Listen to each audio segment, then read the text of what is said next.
प्रिय विद्यार्थियों, मैं विजय प्रकाश भारती आप सभी का स्वागत करता हूं एक बार फिर से कक्षा 9 की हिंदी कक्षा में।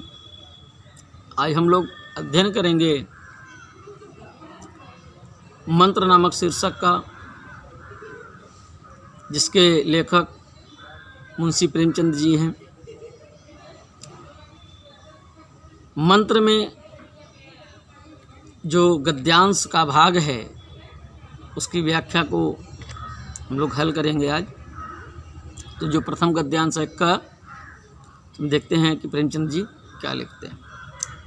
मोटर चली गई, बूढ़ा कई मिनट तक मूर्ति की भांति निश्चल खड़ा रहा। संसार में ऐसे भी मनुष्य होते हैं जो अपने आमोद प्रमोद के आगे किसी की जान की परवाह नहीं करते। शायद इसका उसे अब भी विश्वास न आता था। सभ्य संसार इतना निर्मम, इतना कठोर है, इसका मर्मभेदी अनुभव अब तक न हुआ था। वह उन पुराने जमाने के जीवों में था जो लगी हुई आग को बुझाने, मुर्दों को कंधा देने, किसी के छप्पर को उठाने और किसी कलह को शांत करने के लिए सदैव तैयार रहते थे। जब तक बूढ़े को मोटर दिखाई दी, वह खड़ा टकटकी लगाए उसकी ओर ताकता रहा। इस प्रकार से यह गद्यांश यहाँ पर समाप्त होता है। तो आइए इसमें आए हुए प्रश्नों को देखते हैं। तो पहला प्रश्न है कि प्रस्तुत गद्यांश के पाठ एवं लेखक का नाम लिखिए।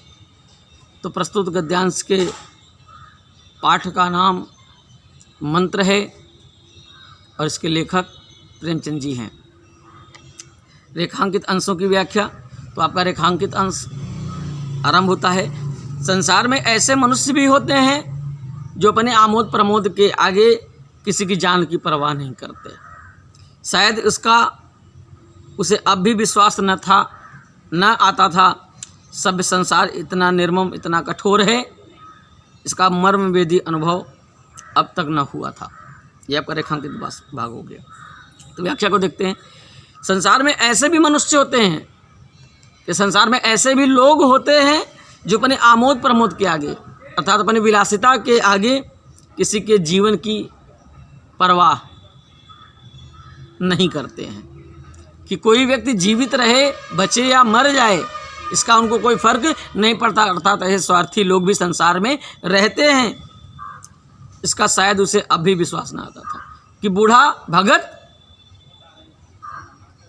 इस बात पर भरोसा नहीं कर पा रहा था कि ऐसे स्वार्थी और अवसरवादी लोग हैं संसार में कि कोई मरता है तो मर जाए, लेकिन हमारी जो समय सीमा है, हमारे जो खेलने कूदने का समय है, आनंद का समय है, उसमें विघ्न नहीं पड़ना चाहिए।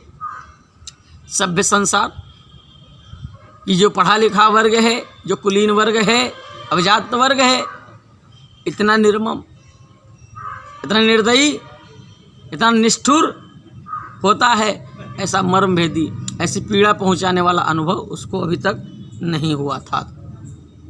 अर्थात भगत ये कहता है कि संसार में ऐसे स्वार्थी और अवसरवादी लोग भी रहते हैं जो अपनी सुख सुविधा के लिए किसी दूसरे व्यक्ति की अगर जान जा रही है तो उसकी चिंता नहीं करते, उनको कोई फर्क नहीं पड़ता। फर्क पड़ता है तो ये कि उनका जो आनंद का समय है वो व्यर्थ में न जाए।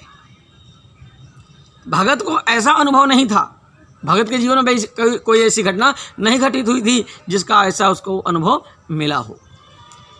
वह सोचता रहता है कि पढ़ा लिखा संपन्न व्यक्ति इतना निष्ठुर, इतना निर्दयी कैसे हो सकता है।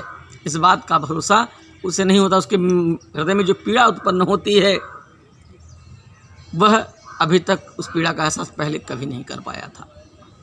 अगले प्रश्न को देखते हैं। पुराने ज़माने के जीवों का व्यवहार कैसा था। पुराने ज़माने के जीव अर्थात जो लोग होते थे,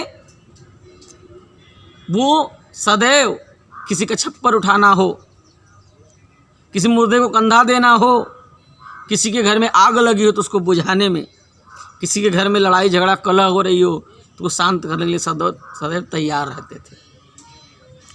भगत को किस बात पर विश्वास नहीं हो रहा था। भगत को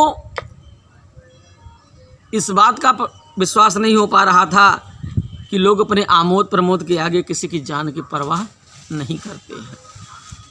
5वां प्रश्न, भगत के अनुसार सभ्य संसार कैसा है? भगत के अनुसार सभ्य संसार निर्मम और कठोर है। इस प्रकार से यह व्याख्या यहाँ पर समाप्त होती है।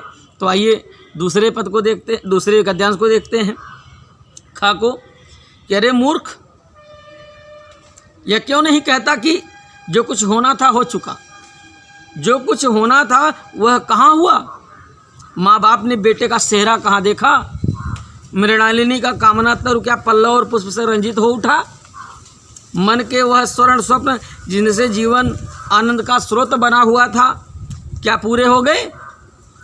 जीवन के नृत्य में तारिका मंडित सागर में आमोद की बहार लूटते हुए क्या उसकी नौका जलमग्न नहीं हो गई? जो न होना था वह हो गया, जो न होना था वो हो गया। इस प्रकार से यह गद्यांश यहाँ समाप्त होता है। तो आइए इसमें आए हुए प्रश्नों को देखते हैं कि प्रस्तुत गद्यांश के पाठ एवं लेखक का नाम लिखिए। जो पहला प्रश्न है, तो प्रस्तुत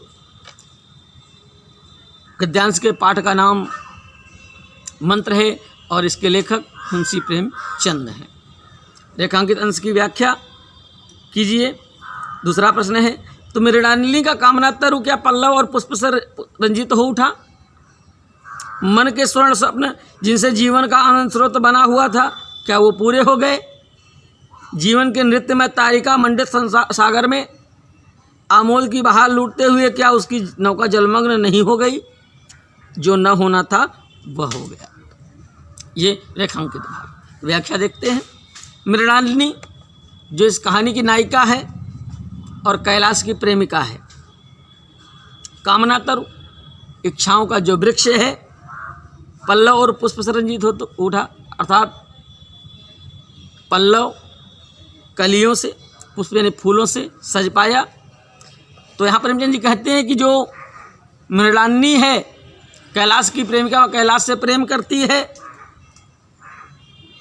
कैलाश को सर्प काटने के बाद जब वो बेहोश हो जाता है, ऐसी स्थिति में क्या मृणालिनी को जीवन के वो सारे आनंद जिसकी वह कामना करती, जिसके स्वप्न देखा करती, जिसके सुनहरे सपने वो देखा करती थी, क्या वो पूरे हो पाए?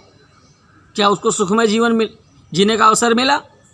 मन के वह स्वर्ण सब जिनसे जीवन का आनंद स्रोत बना हुआ क्या पूरे हो गए? क्या उसके मन में जो सुनहरे सपने पल रहे थे, अर्थात वह जो सुंदर सुंदर सपने देख रही थी कि कैलाश के साथ प्रेम के बाद वह विवाह करेगी और उसका जो सांसारिक जीवन होगा बड़ा ही सुखमय और आनंददायी होगा, जो कि मन चाह जीवन साथी मिलता और वैभवपूर्ण जीवन तो था ही, क्या वह पूर्ण हो पाया? नहीं। जीवन के नृत्य में तारिका मंडित सागर में, अर्थात खुशहाल जीवन में, खुशहाल जीवन रूपी संसार में आमोद की बहार यानी सुखों की का आनंद लेते हुए क्या उसकी नौका, उसका जीवन रूप, उसकी जीवन रूपी जो नाव है, क्या वो जलमग्न अर्थात डूब नहीं गई? जो न होना था, जो नहीं होना चाहिए था, वह हो गया। अर्थात कि जिस सुनहरे सपने को वो बुन रही थी, कैलाश से जीवन जीने का सपना देख रही थी, कैलाश को सर्प काटने के बाद उसके सारे सपने टूट गए थे, बिखर गए थे। जो स्वप्न उसने जिंदगी जीने का देखा था वह कहीं पूरा होता नहीं दिखाई पड़ रहा था। आप कह सकते हैं कि जो नहीं होना चाहिए था मनुष्य उसके जीवन में, वह हो गया था। अगला प्रश्न देखते हैं। माँ बाप ने क्या नहीं देखा था? माँ बाप ने अपने पुत्र के सिर पर सेहरा नहीं देखा था। नौका जलमग्न होना का अर्थ है, क्या अर्थ है? नौका जलमग्न होना क्या अर्थ है? नाव डूब जाना। यहाँ पर इसका शाब्दिक अर्थ होगा नाव का डूब जाना, पानी में डूब जाना। मृणालिनी का कामना तरु क्या था? मृणालिनी का कामना तरु था कि वह जीवन के अपने इस जीवन में संसार के साथ कैलाश के साथ संसार में आमोद प्रमोद के साथ जीवन व्यतीत करे। अर्थात फिर से देख लेते हैं इसका उत्तर कि मृणालिनी का नेतृत्व था कि वह कैलाश के साथ सुखमय जीवन व्यतीत करे या आमोद की बहार लूटते हुए जीवन बिताए। इस प्रकार से यह गद्यांश यहीं समाप्त हो जाता है। उम्मीद करता हूँ कि आप सबको सारे प्रश्नों के उत्तर समझ में आए होंगे और रेखांकित अंश की व्याख्या भी समझ में आई होगी। और जहाँ पर नहीं समझ में आती है तो आप लोग कमेंट बॉक्स में बताइए और इसके आधार पर ही शेष अन्य गद्यांशों के प्रश्नों को और उसकी व्याख्या को समझिए और अपने कॉपी में लिखिए। आप सभी का जीवन मंगलमय हो।